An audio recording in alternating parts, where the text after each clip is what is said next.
This channel is sponsored by Creality. Go to Creality.com and find all of your 3D printing tools.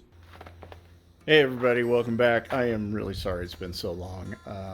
It's been stinking cold here.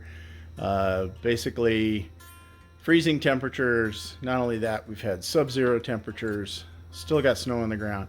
But hey, it's 60 today. Welcome to Colorado, right? So that's why we love our state. You know, you never know what the weather's going to turn out. You could have sub-zero one day and then 60 degrees the next. So it's absolutely fantastic. Anyway, I haven't been neglecting the SVJ. I have been neglecting the McLaren. But let's go and see what kinds of things I've been doing, mostly inside. Sometimes I've been outside in the garage freezing my tuchus off, but hey, you got to do what you got to do when you're passionate about something, right? Okay, let's go take a look.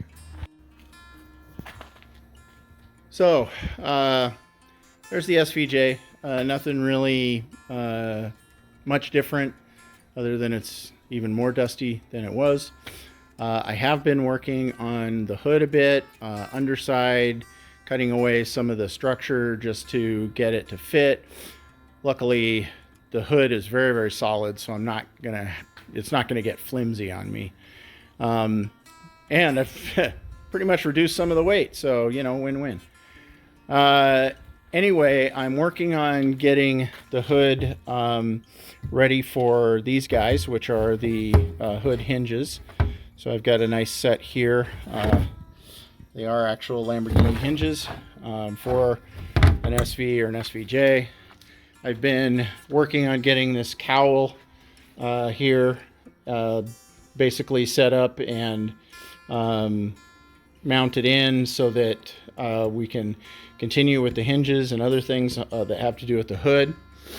I've also put in, as you can see over there, we've put in some clips and mounting pieces for the window surround, so that's now all locked in. I've got the door back on, and I've been working on this area here, mounting the quarter panel. We'll get to this in a second.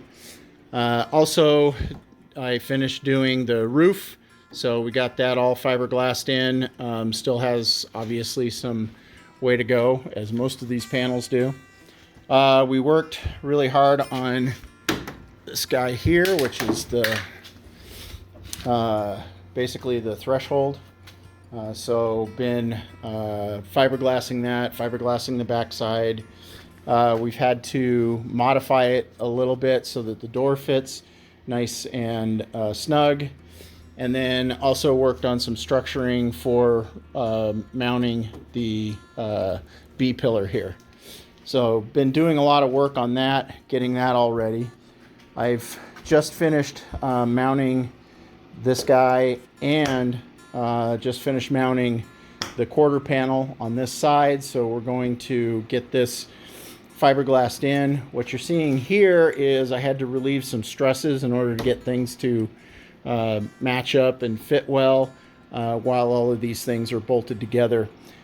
We did have a little bit of mismatch between the lower Chinese body kit and my quarter panel, so I had to build it out a few millimeters here, just in the middle, because there's actually a bulge here that I didn't have in my model.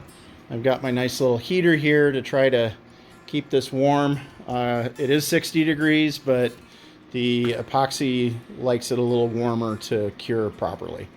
Otherwise, you can get a situation where it won't cure at all. We still have to get back to the engine cover. So that's going to get basically sanded down, and all of the places where I have bubbles and stuff, I'm going to repair those areas. So yeah, we're coming along pretty well. I did make some lower supports for the front bumper. So the front bumper is in here, pretty solid.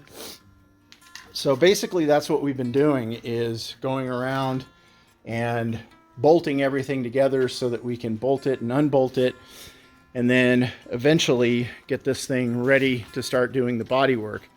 Time's a ticking, so I got to get going on making sure that I can at least get this in primer for the show that we're doing with Creality in April. It's in April, yeah. And so that means that we have to have this done by mid to end of March. At least have it in primer so that they can ship it out there to Detroit where the conference is. Down here in my epoxy room, basically we've got the other Dorsal area. I just finished doing the inside of this with epoxy and fiberglass. It doesn't need a whole lot of backing structure because I do have a lot on the front side, and these panels are pretty strong. I've been pretty happy with them. You can twist them and they don't really twist a whole lot, and they especially don't crack when you try bending them and moving them, which is really great. Again, I had to fix the pillar there where the door is to get the door to sit properly on the passenger side, and then got all the mounting spots on this particular piece as well. So there's actually a couple of holes where this mounts not only to the B pillar structure, but then also mounts up front in the A pillar area. Yeah, that's a quick update. Basically, I just haven't really been in the mood to film while I've been working because it's just been so bloody cold. I work a little bit until my hands are frozen, and then I head inside and try to warm up. So, and it's been in the teens and 20s when I've been out here working. So, bleh. Anyway, I want to give a shout out to Nick, the Ninja. Remember we visited his place and helped him with his McLaren project by installing a trunk surround or frunk surround. He's recently had the issue with the engine, if you've been following the build, and basically his engine was toast. So he had to actually buy a new engine, which they ain't cheap. Let me tell you, that's the reason why I have an LT2 in here. And I got the full drivetrain for 16, and engines are 20, 30 just for the engine for McLaren. So that's pretty rough, but we hope his install goes well of the new engine. So jump over there and check it out. I'll leave a link in the description so you guys can find him. Please like, subscribe, get that notification bell, and comment. Let me know what you guys think, and we'll catch you next time. Thanks again.